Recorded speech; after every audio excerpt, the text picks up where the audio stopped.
Hej, hej, witajcie na naszym kanale po krótkiej przerwie. Wracamy do regularnego vlogowania. Właśnie jedziemy samochodem na lotnisko, wylatujemy na wyspę Sal, to są Wyspy Zielonego Przylądka i będziemy pokazywać Wam, jak te Wyspy Zielonego Przylądka wyglądają, bo zapowiadają się bardzo ciekawie. Ja jeszcze tylko dodam, że to jest jeden z niewielu wyjazdów, na który lecimy w komplecie, prawie w komplecie, bo w Polsce został nasz piesek Brandon. Zawieźliśmy go do babci, też będzie miał swoje ferie, mamy nadzieję, że będzie się dobrze bawił, a my lecimy na Sal we czwórkę, no oczywiście Krzysztof, Patrycja i Piotr. Także do zobaczenia.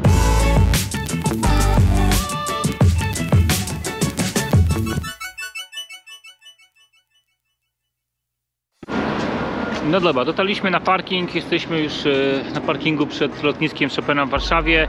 Wypakowujemy się, auto trochę brudne, pogoda nie dopisuje.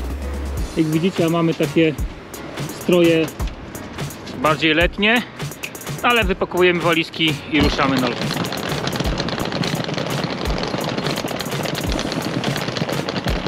This flight will lead to the exits. There are 8 emergency exits of the takeoff located as follows: 2 at the front, 4 at the wings and 2 at the back. Startujemy. Wystartowaliśmy w dole Warszawa, właściwie jej przedmieścia, a przed nami 7 godzin i 15 minut lotu.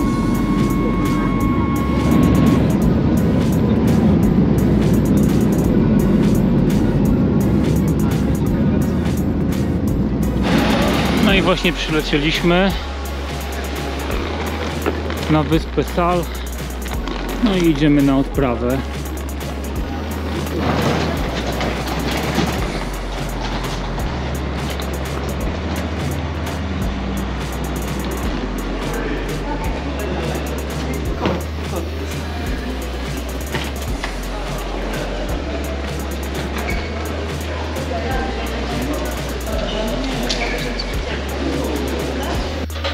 No i słuchajcie, właśnie weszliśmy do pokoju, dopiero położyliśmy rzeczy.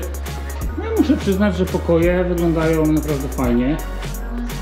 A tak od razu telewizor, chyba z rosyjską telewizją. Ale bardzo ładnie.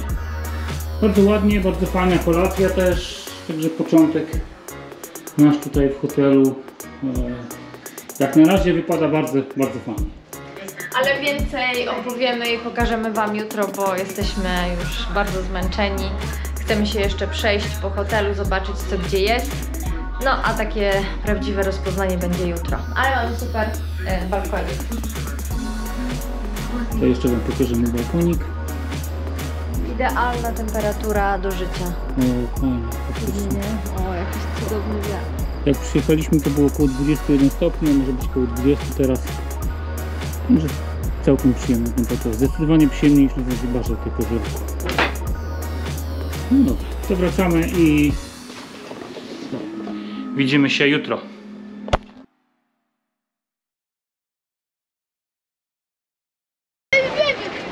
Przyszliśmy właśnie na targ rybny.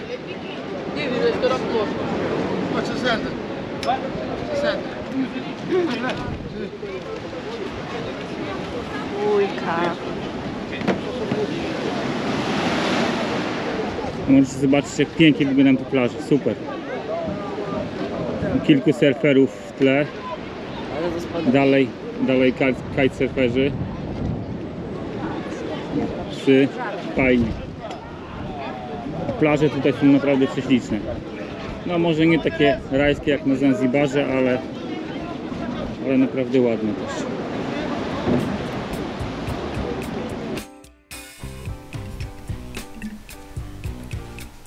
Gdy mówiliśmy znajomym, że wybieramy się na Wyspy Zielonego Przylądka, niewielu z nich zdawało sobie sprawę z istnienia tego małego wyspowego państwa w Afryce. To wciąż zagadkowe i nieodkryte przez masową turystykę miejsce położone z dala od utartych szlaków.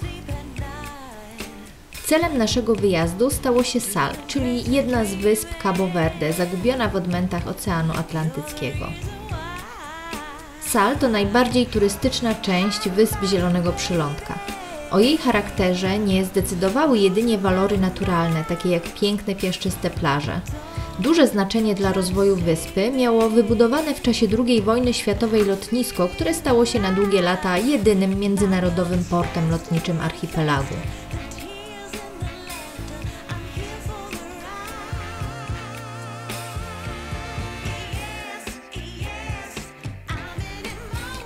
Sal, w szczególności zimą, to mekka dla wszelkiej maści surferów. Wiejące tu wiatry oraz fale oceanu gwarantują świetne warunki do uprawiania sportów wodnych. Co roku na sławnej plaży Ponta Preta odbywają się zawody Pucharu Świata w kitesurfingu. Kilometry piaszczystych plaż, szczególnie w okolicy Santa Maria, najbardziej turystycznej miejscowości na wyspie, pozwalają cieszyć się latem bez przerwy. Jest tutaj ponoć aż 350 słonecznych dni w roku. Wzdłuż północnego wybrzeża wyspy ulokowane są kurorty molochy, lecz w miejscowości nie brakuje też prywatnych apartamentów. Nie trzeba zatem wybierać się tu z biurem podróży, można zdecydować się na wyjazd na własną rękę. Tym bardziej, że wyspa, mimo że geograficznie należy do kontynentu afrykańskiego, ma bardzo europejski charakter.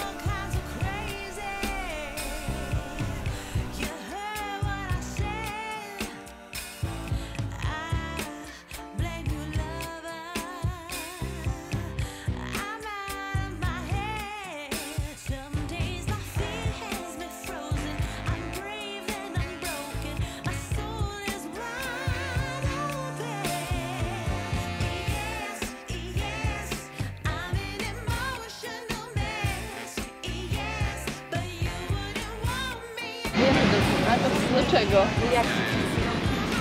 Idziemy właśnie sobie na plażę Muszli. Mamy tam około 20 minut jeszcze spacerku, ale muszę przyznać, że plaże są tutaj naprawdę fajne. Bardzo spokojnie, sporo knajpek nad samym oceanem. Zobaczcie. A tam w tle ten targ rybny, który się codziennie rano odbywa. A tutaj nasza rodzinka. Dotarliśmy właśnie na plażę, która jest cmentarzyskiem Muszli.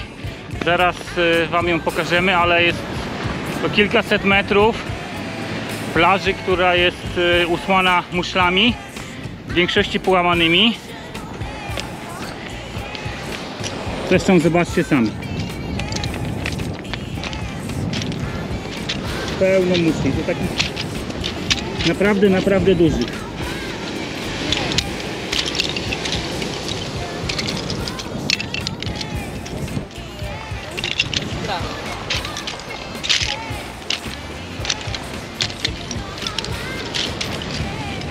No i możecie zobaczyć, plaża się ciągnie aż tam, do tamtego miejsca, czyli faktycznie no 200-300 metrów spokojnie takiej plaży z muszlami.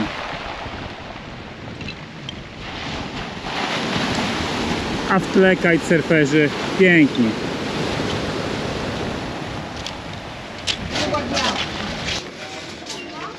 Poszliśmy właśnie na bazar lokalny. Możesz zobaczyć, czy tutaj nie znajdziemy jakichś kubków. Hello. Hola, buen día. Welcome. Look my shop here. Okay, thank you. It's free. I have more. So the lady has can see food price. Maybe we can buy maybe one. You, how much you think? No, I don't know. We don't.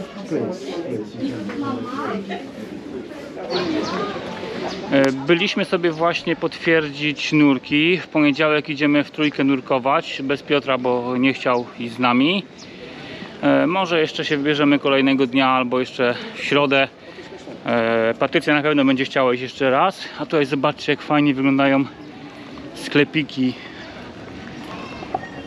Pięknie ozdobione. A chciałam zapytać, Krzyśku, czy wiesz, kto to jest? Nie wiem. Ta To ta pani, która śpiewa? Cesaria Evora. Cesaria Evora. To ta pani, która śpiewała, tak? Tak, Sudan. To jeszcze Wam pokażemy, że naprawdę część sklepów wygląda tak jak w Europie, bardzo elegancko. Bardzo fajne wystawy. Zupełnie inaczej to wygląda niż na Zanzibarze, czyli po drugiej stronie Afryki. Naprawdę nieźle. No i ceny też nie są jakieś powalające. Chyba taki będzie możliwe. Nie ma takich normalnych. Były wcześniej kubki? No takie z rogu zrobione. Nie, były wcześniej też. 20 euro kosztują koszulki. Jeszcze Wam pokażę, jak wygląda miasto bardziej w głębi. Już nie jest tak ładne jak w tej części nadmorskiej, ale też nie wygląda strasznie. No, budynki są już faktycznie w lekko gorszym stanie, możecie zobaczyć.